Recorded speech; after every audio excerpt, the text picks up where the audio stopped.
కాదేది మోసానికి హనర్వం అన్నట్లు తయారైంది దేశం. ఈజీ మనీకి అలవాటు పడ్డటువంటి యువత కూడా వాళ్ళ చేతిలో చిక్కి మోసపోతూనే ఉన్నారు. బెట్టింగ్ యాప్‌ల ద్వారా, ఈ స్టాక్ మార్కెట్ పేరుతో అనేక విధాలుగా యువత మోసపోతూనే ఉన్నారు. ఇంట్రాడే ఆడి చాలామంది ఈ రమ్మీ గేమ్ ఇలాంటివి ఆడి కొన్ని కోట్లు, లక్షలు, వేలు పోగొట్టుకొని ఆత్మహత్యల వైపు, ఆత్మన్యూనత భావనకి గురై ఎంతోమంది యువత వారి జీవితాలు నాశనం చేసుకుంటే, ఇప్పుడు కొత్తగా మరొకటొచ్చింది మార్కెట్‌లోకి. ఏంటంటే, గర్భవతుల్ని చేస్తే 10,00,000 ఇస్తాం. ఒకవేళ మీరు గర్భవతుల్ని చేయలేకపోతే 50,000 నుంచి 5,00,000 వరకు గెలుచుకునే అవకాశాలున్నాయి. ఈ యొక్క అవకాశాన్ని ఎవరు కూడా దుర్వినియోగం చేసుకోకండి. అందరూ కూడా మిస్ అవ్వకండి. అందరూ వచ్చి ఈ అవకాశాన్ని సద్వినియోగం చేసుకోండి అని ఆ ప్రకటనొచ్చింది. ఇది బీహార్ రాష్ట్రంలో నవడా అనే ఒక జిల్లాలో ఈ స్కామ్ అయితే బయటపడింది.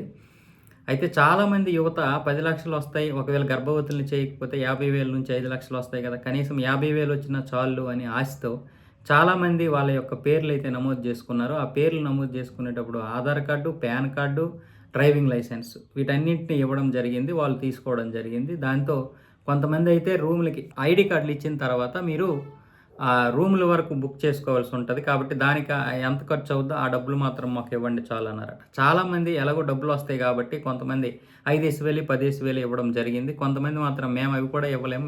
మేమెందుకు ఇవ్వాలి అని ప్రశ్నిస్తే వాళ్ళని బ్లాక్‌మెయిల్ చేసి మరి వాళ్ళ దగ్గర తీసుకున్నారంట. కొంతమంది మాత్రం భయపడకుండా పోలీస్ స్టేషన్‌కి వెళ్లి ఫిర్యాదులు చేయడంతో ఈ స్కామ్ అయితే బయటపడింది. దాంతో ఈ స్కామ్ గురించి ప్రపంచానికైతే తెలిసింది. ఎలాంటి స్కామ్‌లు ఉంటాయో చూడండి. ఇదంతా ఒట్టి బూటకం.